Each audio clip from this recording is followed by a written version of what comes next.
Hello everybody and happy January 5th. Wow, this morning has been a whirlwind. Ruben Amorim has been sacked.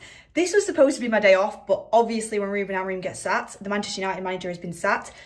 You know, I've been on the phone to the United stand and they're like, get yourself in here. And I'm like, I want to come and react to it. So I'm about to go to work to react all things Manchester United. Who's going to come next? Ruben Amorim sacking, the details behind it. I'm going filming outside Old Trafford. So I thought, I'll give you my thoughts, just kind of casual, one-on-one, of how I'm feeling about Ruben Amorim being sacked. And also, I thought I'd take you along with me for the day. I'm currently about to leave my house now. I've just quickly got ready. So come with me to Old Trafford, to the United Stand Studios, to react to Ruben Amorim being sacked.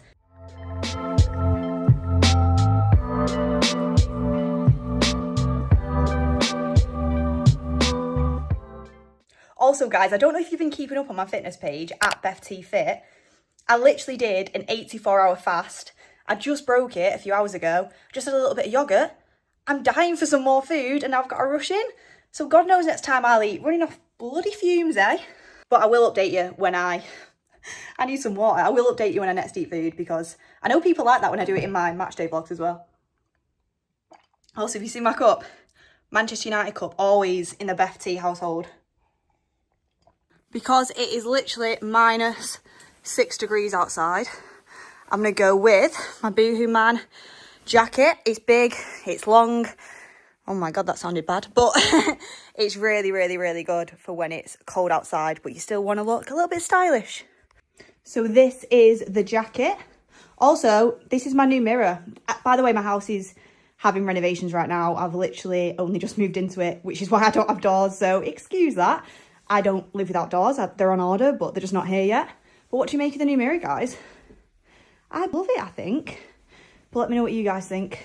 Ready for Old Trafford. I've got about 4 layers on in this -degree Manchester weather. It's very snowy in Manchester today, I tell you that. The air's nice though.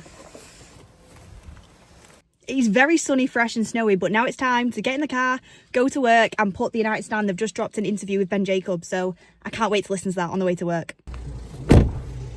We win some, we lose some.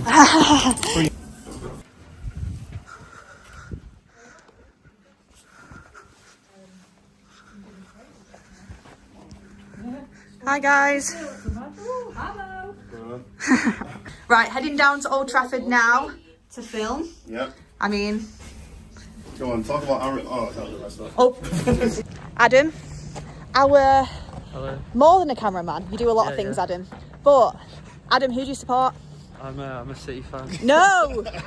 You've been converted, but as a City fan, as an outsider, Yeah. what are your opinions on Amorim being sacked? I'm gutted. I thought he was brilliant. Exactly, this is what I'm saying. I thought he deserved 10 more years. But no, I think he had it coming, didn't he? It was. I mean, he just wouldn't change. He wouldn't change anything, and yeah, deserved it. Would you have had him at City? Definitely not. Oh gosh.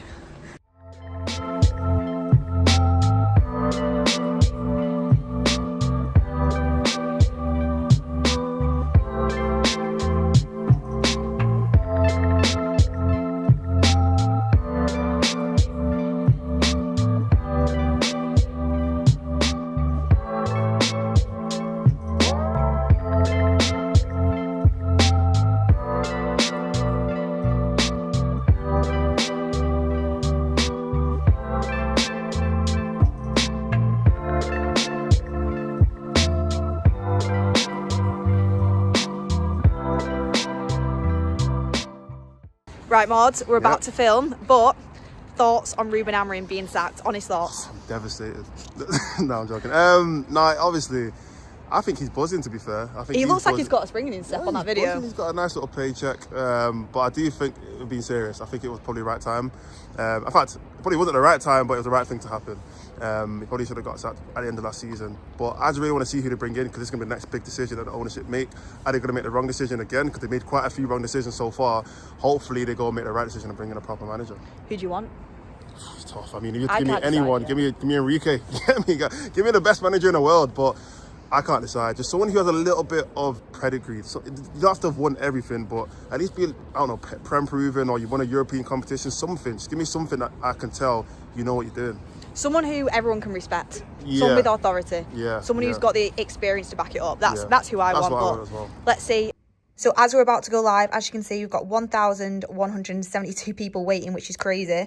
We've already got super chatting over here, and this is my production sheet that I use. I fill this in. So now it's 6:20, and I'm just finishing up some editing that I've done for the United Stand. I've done this TikTok on Glasner, and I've also posted 3 clips on Twitter. So yeah, not just the presenter guys, editing behind the scenes as well. Okay guys, I have just finished editing. It is about 7 p.m. now, and crazy day. I was supposed to be off today. Obviously I'm not complaining, I love my job, but I had so many things planned and things to do. But this is the job, crazy things happen. And honestly, a sacking or anything big always happens when the day I'm off. I'm barely ever off. The day I'm off, something big happens. But when something big happens like that, you know, you throw everything else out and you go and react to it. So crazy day. And you know, it's difficult to see a manager get sacked. As much as I actually think it's the right decision, I would have sacked him quite a few weeks ago, if I'm being perfectly honest. It's always hard to kind of start that cycle again. But honestly, you just can't have that win percentage married with the poor performances for this long and continue to be backed. You just can't. I'm sorry, you just can't. I know people disagree with me, but last season was an absolute write-off. The Europa League final was a big nail in the coffin for me.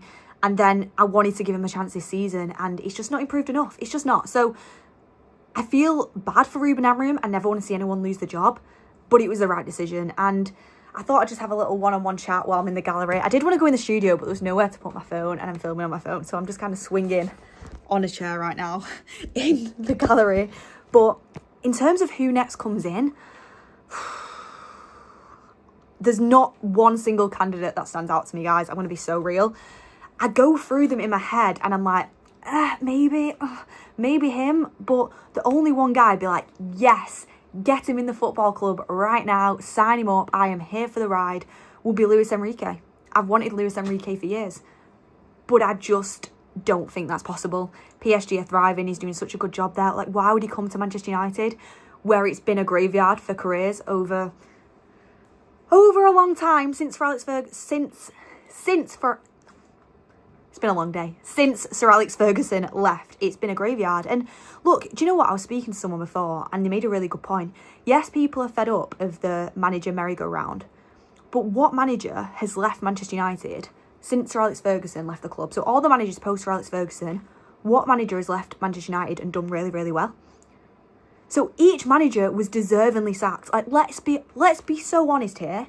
I go through them. Moyes, decent Premier League manager, not a United standard manager. Louis van Gaal, we got him too late and his football just didn't suit Manchester United. Mourinho, got him too late in his career. Probably sacked him a little bit too early, but still, if we would have got him earlier, he would have been the right guy, but too late in his career. Ole Gunnar Solskjaer, absolutely love Ole. He's got a special place in my heart. But he's the best manager post-Fergie, in my opinion. But he just couldn't get us over that line. He just couldn't take it to the next level. And obviously, Carrick and McKenna were a big part in his coaching staff and why we were so good. But I love Ole. I wanted to be a director of football. I've said this. His recruitment, Jude Bellingham, Erling Haaland while I was at Mulder, Rice, Jack Grealish, sign him up for director of football. But he was never going to... I don't think he was ever going to win Champions League, Premier Leagues with us. Ten Hag won trophies, but just wasn't at it in the league when he tried to play the football he wanted to play. And then Amorim just completely out of his depth. So no manager has really gone on and done anything special since he's left United. So as much as I don't want the merry-go-round of the managers over and over again, like, none of the managers should have stayed in a job. Do you know what I mean? We're just appointing the wrong people.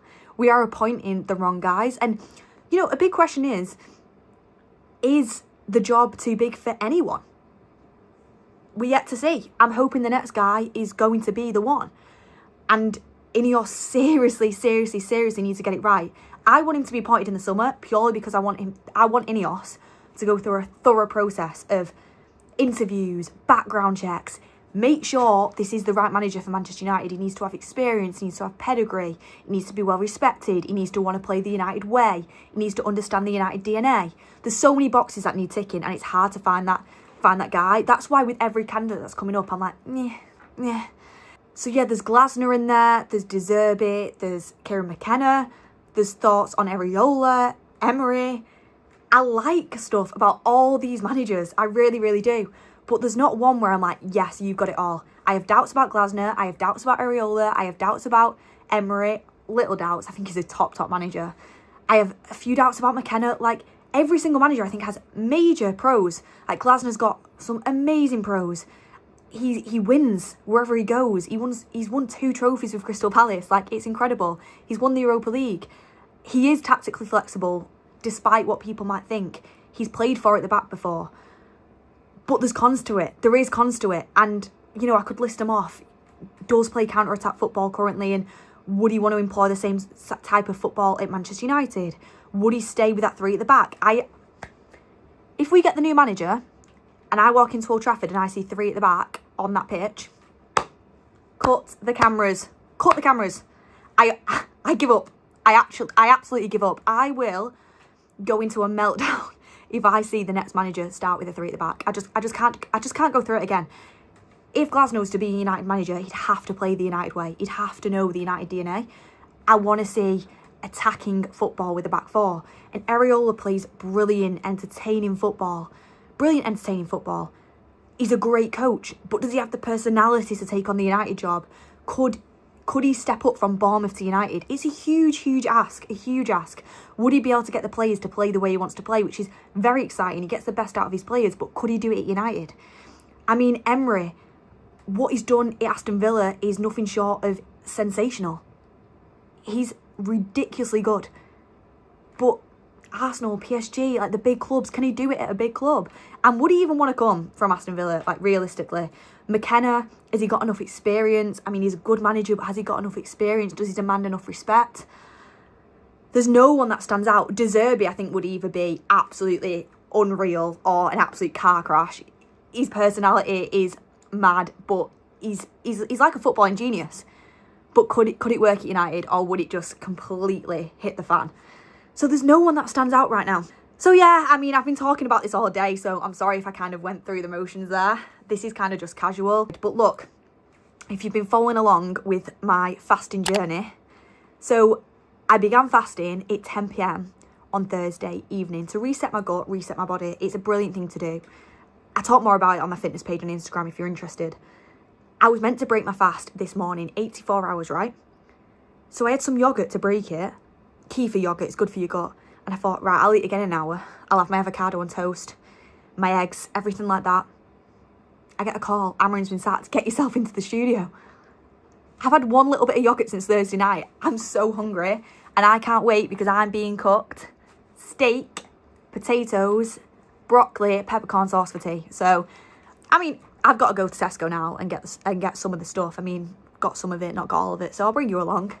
But yeah, there's my little rant about today.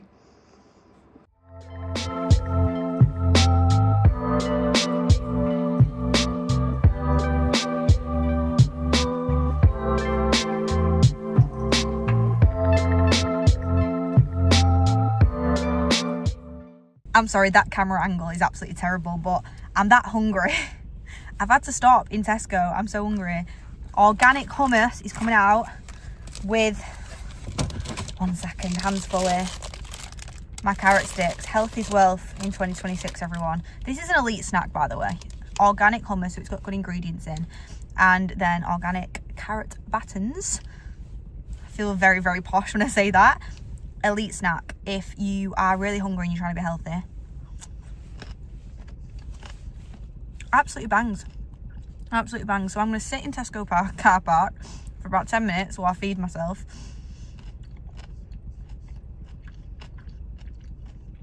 Probably just watch more football podcasts and reactions to Man United's day.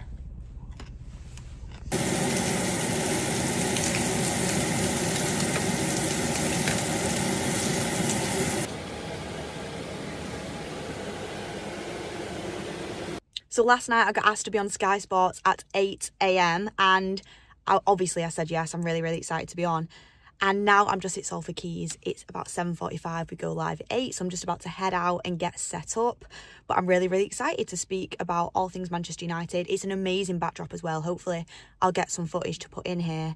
But yeah, early start for me, 6 a.m. I mean, it's not that early. 6 a.m. isn't that early, is it really? But 6 a.m, Salford Quays now, filming for Sky Sports, and then off to the United Stand studios. But yeah, I mean, the roads were crazy. Like, snow everywhere. I was slipping about, but I got here. And yeah, I'm ready to speak all about Manchester United. I'll take you along with me.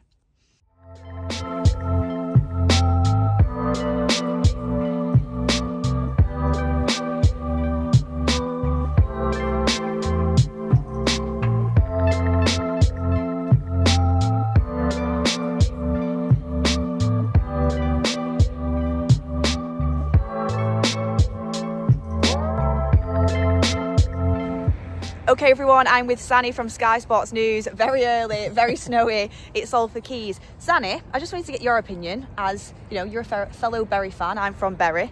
What is your opinion on Ruben Amorim and the sacking, everything that's gone down? Well, first off, anytime I ever spoke to him, he was very respectful, very polite, kind of quite disarming, I suppose. He's really honest, and ultimately that's what's kind of done him in, really, hasn't it? That's one of the things, because he's been willing to share how he's really feeling.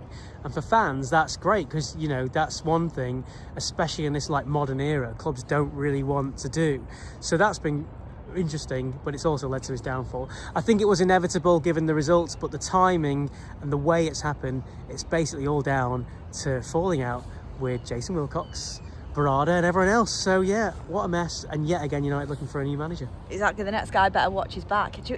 Any ideas on who you think it will be? Or who would you... I mean, I know you're not a United fan, are you? You're No. a Bury fan. Yeah. Yeah. So I've got to take a step away. So I reckon, if you think that right, so if you think that basically you can't sign anyone, so you've just got the current squad that you've got no PSR headroom, you've got nowhere else to go. So don't depress me, Sani. You need someone who can work with those players, unite them, put on a positive front, rebuild the culture. So I'm going to give you two names.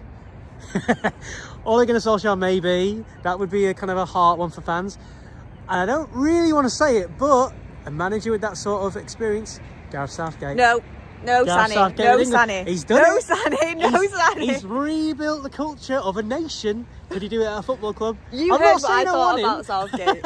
I'm saying it could be You one. want our downfall again, don't you? Honestly. No, Ole Gunnar Solskjaer, love the guy. So I can kind of understand where fans are coming from with that one. But Gareth Southgate, Sani, I can't have it. But I respect your opinion. He's free, and Jim Radcliffe likes a bargain. He does love a bargain. He loves a bargain.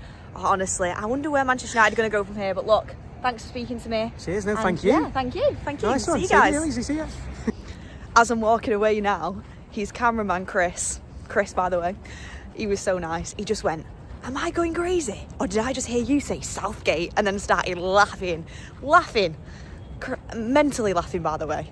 Couldn't get over it. So Chris is on my side.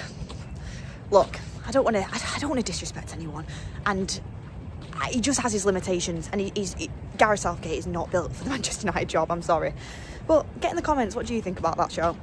Darren Fletcher's in now. He was, still is, I suppose, under 18s manager, although maybe we'll go back to that, we don't know. How are you feeling about that? Because, you know, there's those interviews he's done right at the start of the season about the United way, showing the youngsters, Park Ji-sung, Wayne Rooney. How are you feeling about him being in? And he's got his press conference today, of course, too. Well, I was actually watching them interviews last night and I was getting excited because I think Manchester United fans are just desperate to see the United way. They're desperate to see attacking football. And I think Ruben Amorim didn't fully understand the United DNA. Whereas with Darren Fletcher, he's someone who's been in and around the club as a player and also behind the scenes as a coach. So look, I'm not saying he should be a permanent manager, but from now until the end of the season, if you ask me, what is more likely to get Manchester United Champions League football, playing the way Ruben Amorim was, or with Darren Fletcher? I think Darren Fletcher has a better chance. And I don't know how long he's going to be in charge for. Maybe they'll go and get Carrick in to help him in interim till the end of the season. But one thing I would say is they have to take their time picking the right guy. They cannot rush into it. It has to be the right guy. There's not really a standout candidate as of now, but they've got to be thoroughly interviewed. And for that reason, I would wait until the summer. So if you were in the shoes of Barada and Wilcox, then who would you be looking at? Because, I was out in town yesterday and nobody had a definitive answer. We range from Gareth Southgate to Unai Emery to Ole Gunnar Solskjaer was another one that got mentioned by a lot of fans. And I suppose relatively to where they are now, he was relatively successful, I suppose. Do you know what? For me, Ollie was the best manager post-Fergie. He gave me the best football. Eric Ten Hag gave us the trophies, but the league was just not good enough. Ole Gunnar Solskjaer gave us the best games. However, I think it was a combination of him, McKenna, Carrick. That combination isn't together anymore. And I think to move forward into the future, we've got to leave the past behind us. I love Ole Gunnar Solskjaer. And if he came back in any sort of capacity as an interim, I'd be open to it. As a permanent manager, it would be a no from me. I think we've got to move on from that. In terms of a manager come in, I love the idea of Unai Emery, but I'm not sure if he'd even leave Villa, which is crazy to say. And the stints at Arsenal and PSG maybe put me off. Will he have the control that he needs? Gareth Southgate for me is an absolute no. I want to see exciting attacking football, and England was enough for me to kind of say I'd close the door on that. And then there's Glasner, but would he still want to play at three at the back? He's been adaptable before in his career, but he's got Premier League pedigree. He's won trophies. It's an interesting shout, but like you said, there's no one for me that comes in and says, I want to be a Manchester United manager. A bit of a rogue shout would be Areola from Bournemouth. They've had a little bit of kind of a rocky road recently, but what he's done with that squad and the football he plays, I think that's the United way. I think the entertainment that he would bring would be fantastic. I'm just not sure if he has the authority to step in to be the Manchester United manager. It's big shoes to fill, and you've got to have a big personality. So look everyone, it is 8:05 in the evening now, and I'm just finishing off editing this vlog, and it felt weird to just end it with that interview. It was just a little segment of it. I just wanted to kind of give a taster. But yeah, that's been my day in the life over the last 2 days, like bits and bobs here and there. It's been very, very busy. I've tried to film as much as I can. But look, the reason I wanted to sign it off myself is because I really want to stick to doing more on my YouTube channel this year. It's one of my 2026 New Year's resolutions. I want to do more vlogs. I want to do more match day vlogs, maybe just more daily vlogs of what I'm doing in my life. But let me know what you guys would like to see on my channel, because I want to keep bringing the content. I want to do a video on YouTube in 2026 twice a month. But I want to do once a week. But let's aim for twice a month and we can build it up, you know what I mean? So I don't want to promise it and then not deliver it, because anyway, I'm not going to make excuses. I want to do videos on this YouTube channel, so tell me what you want to see. Tell me if you like the video. As we're currently speaking, by the way, apparently Ole Gunnar Solskjaer is moments away from being named the Manchester United caretaker manager. The good vibes are back. I love Ole as an interim. I don't want him permanent. Love him as an interim, and I just love Ole Gunnar Solskjaer. I just love Ole Gunnar Solskjaer. But I just hope that the board don't get pressured into making it permanent. Anyway, I need to round off this vlog.